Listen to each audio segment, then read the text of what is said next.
Wisyono. Saya adalah mahasiswa program studi Sistem Informasi di Universitas Siber Asia. Pada kesempatan kali ini, saya akan mempresentasikan tugas mata kuliah Bahasa Indonesia, yaitu mereview 3 jurnal ilmiah. Jurnal ilmiah ini adalah sumber informasi yang sangat penting dalam dunia akademik. Melalui jurnal ini, kita dapat mengetahui perkembangan terbaru dalam bidang pengetahuan dan teknologi, serta mendapatkan referensi yang kredibel untuk mendukung penelitian.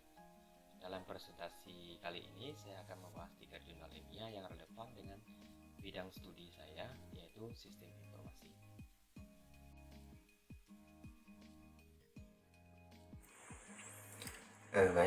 Berikut ini adalah jurnal-jurnal yang akan saya review. Yang pertama itu Sistem Pembelajaran Berbasis Teknologi Informasi dan Komunikasi oleh Tuti Adriani, Universitas Islam Negeri Sultan Syarif Qasim Riau. Kemudian yang kedua, Dampak Perkembangan Teknologi Informasi dan Komunikasi Terhadap Budaya oleh Daryanto Setiawan dari Universitas Medan Area. Dan yang terakhir, Pendidikan Berbasis Teknologi Informasi dan Komunikasi oleh Asmawi, Safei, dan Muhammad Yamin dari Universitas PGRI Palembang. Baik, kita langsung saja untuk jurnal yang pertama, yaitu Sistem Pembelajaran Berbasis Teknologi Informasi dan Komunikasi. Nah, opini saya mengenai jurnal ini adalah bahwa jurnal ini merupakan jurnal yang berwawasan, berkomprehensif mengenai bagaimana TIK dapat diintegrasikan ke dalam sistem pembelajaran. Nah, Adriani dengan jelas menguraikan manfaat TIK dalam meningkatkan aksesibilitas, fleksibilitas, dan interaktivitas dalam pembelajaran. Nah, analisis yang diberikan sangat relevan dengan kebutuhan pendidikan saat ini, terutama dalam konteks meningkatkan penggunaan teknologi digital pasca pandemi COVID-19. Nah, selanjutnya kekurangan dan kelebihannya. Yang pertama kita akan membahas kelebihan, yaitu jurnal ini sangat komprehensif dan informatif. Nah, jurnal ini memberikan gambaran yang luas dan mendalam tentang manfaat dan potensi TIK dalam pendidikan. Kemudian poin yang kedua, relevansinya tinggi. Nah, artikel ini sangat relevan dengan tren dan kebutuhan pendidikan modern, terutama dalam konteks digitalisasi pendidikan. Yang ketiga itu penekanan pada kompetensi tenaga pendidik. Nah, menyoroti pentingnya kompetensi tenaga pendidik dalam penggunaan teknologi yang merupakan elemen penting dalam sebuah aktivitas belajar dan mengajar. Nah, selanjutnya adalah kekurangan dari jurnal ini. Nah, yang pertama itu kurangnya studi kasus. Di sini Adriani tidak memberikan contoh konkret atau studi kasus yang menggambarkan aplikasi praktis dari teori yang dibahas.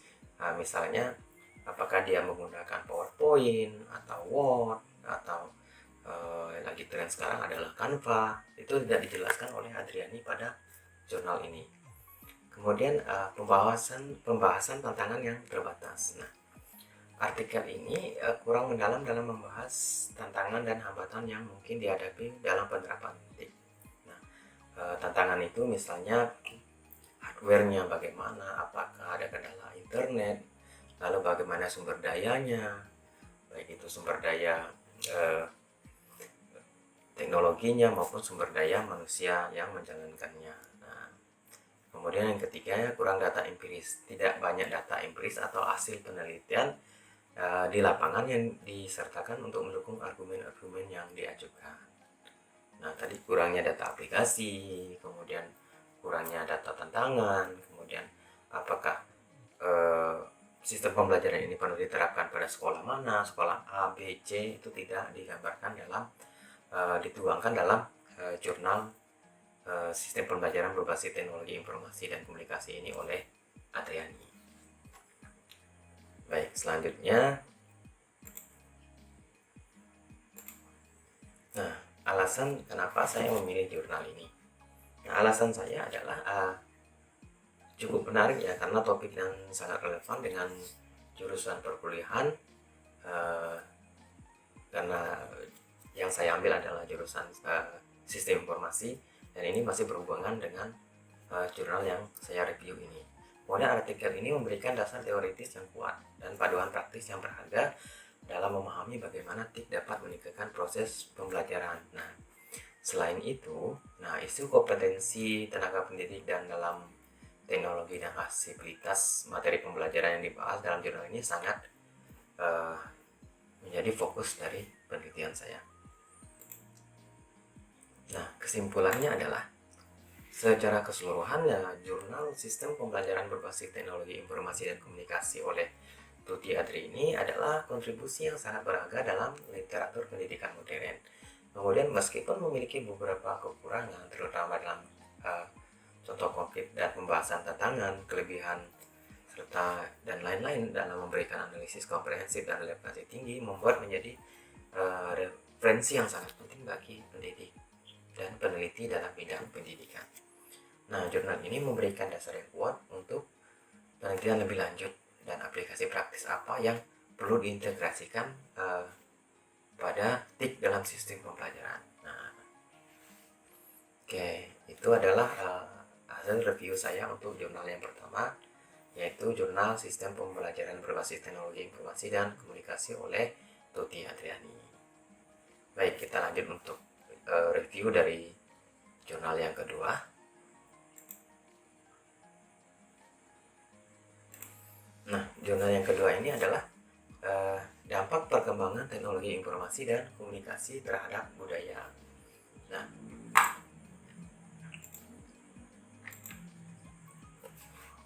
artikel ini memberikan gambaran yang komprehensif tentang dampak perkembangan teknologi informasi dan komunikasi atau TIK terhadap budaya di masyarakat. Nah, Daryanto Setiawan dengan jelas memaparkan bagaimana teknologi, khususnya internet, telah mengubah cara berinteraksi dan berkomunikasi dalam masyarakat. Nah, pendekatan penulisan ini dalam menggabungkan aspek historis dan kontemporer dari perkembangan TIK memberikan konteks yang baik bagi pembaca dalam memahami apa yang terjadi.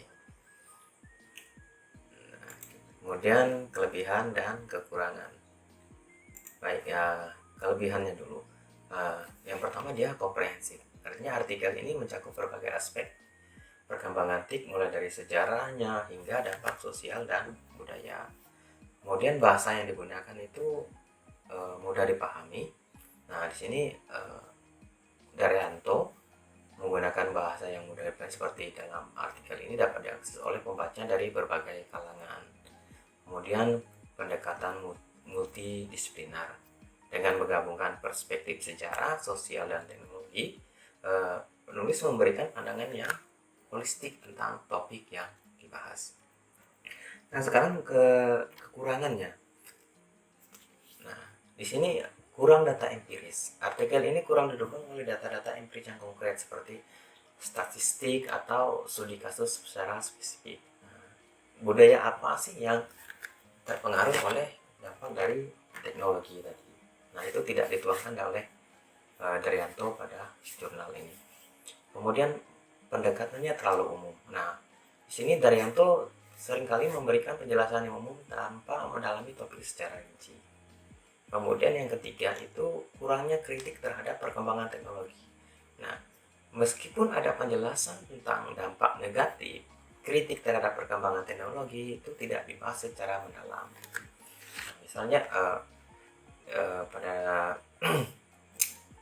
opini saya sebelumnya, bagaimana apakah perilaku atau komunikasi masyarakat ketika dia terlalu banyak mengakses internet.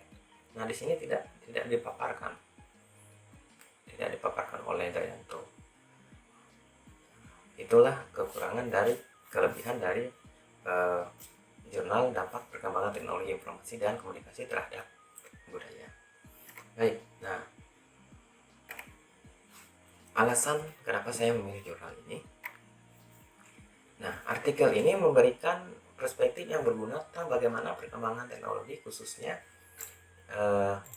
TIK, mempengaruhi budaya dan interaksi sosial yang merupakan aspek dalam studi sistem informasi. Nah, selain itu, pemahaman tentang dampak sosial dan budaya dari TIK juga penting untuk mengembangkan solusi teknologi yang lebih baik dan bertanggung jawab. Nah, kita tahu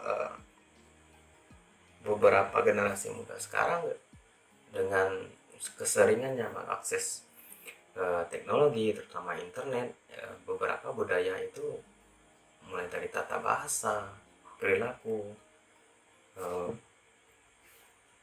sangat mempengaruhi bagaimana mereka bersosial.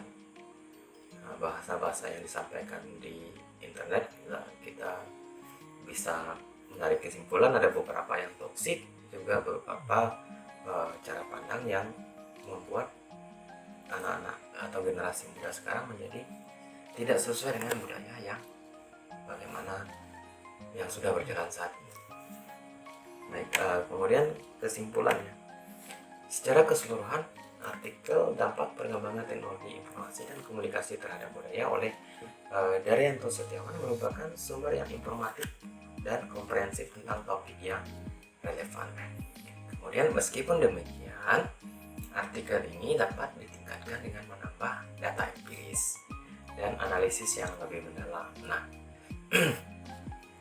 artikel ini cocok dijadikan bahan penelitian bagi mahasiswa sistem informasi yang ingin memahami dampak sosial budaya dari perkembangan teknologi informasi dan komunikasi.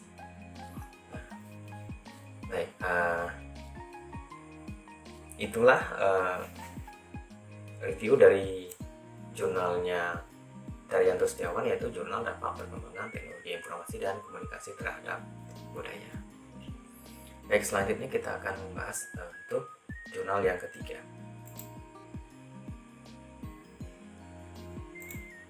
Nah, jurnal ketiga atau jurnal terakhir ini berjudul Pendidikan Berbasis Teknologi Informasi dan Komunikasi.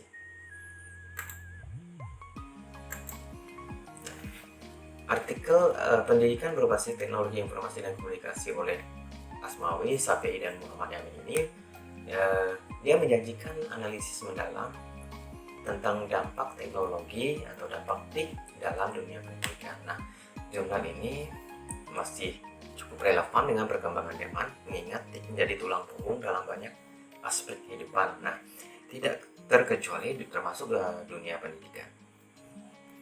Baik, kemudian kelebihan dan kekurangannya. Kita lihat kelebihannya dulu.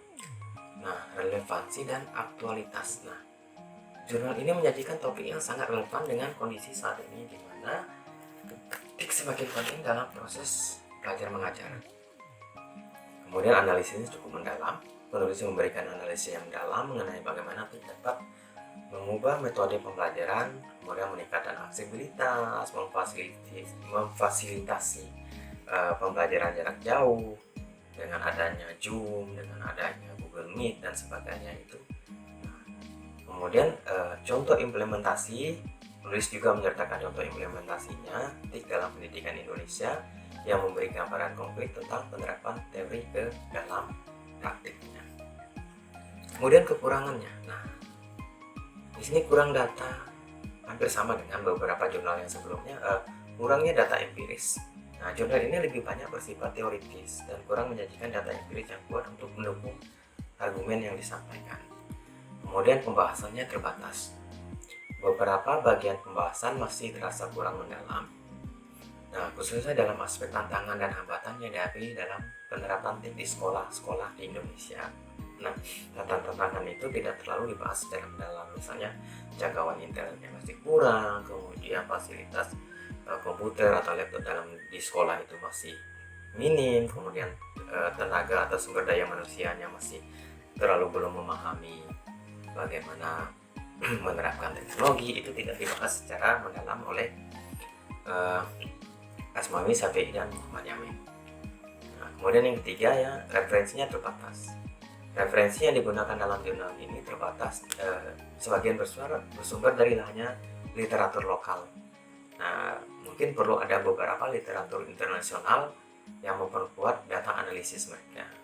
Nah, tidak hanya di Indonesia, mungkin bisa diambil apakah kelebihan dan kekurangan atau penerapan ini pernah tidak diterapkan di negara lain. Lalu bagaimana perkembangannya? apakah meningkatkan daya belajar siswa, kemudian mempermudah dalam penyampaian pembelajaran, itu tidak hanya dari data lokal tapi juga data internasional.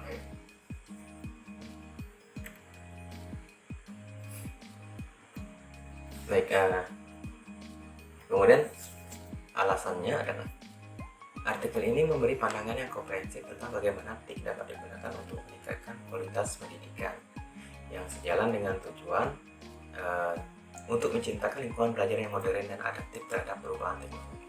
Nah, dengan mengulas artikel ini, saya berharap dapat mengidentifikasikan strategi-strategi yang dapat diterapkan di sekolah untuk memaksimalkan manfaat TIK dalam proses belajar mengajar.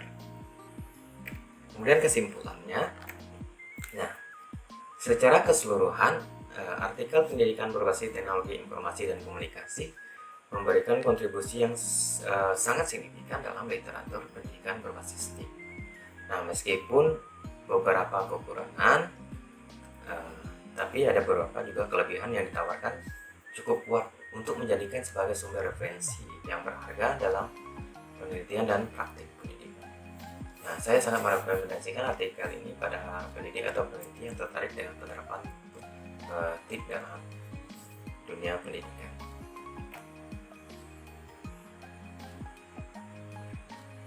Oke, sekian review saya untuk ketiga jurnal tersebut. Semoga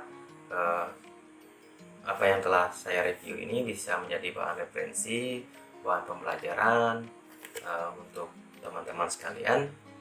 Mungkin ada beberapa kekurangan, saya mohon maaf, mungkin itulah keterbatasan dari saya. Baik, sampai jumpa dan terima kasih.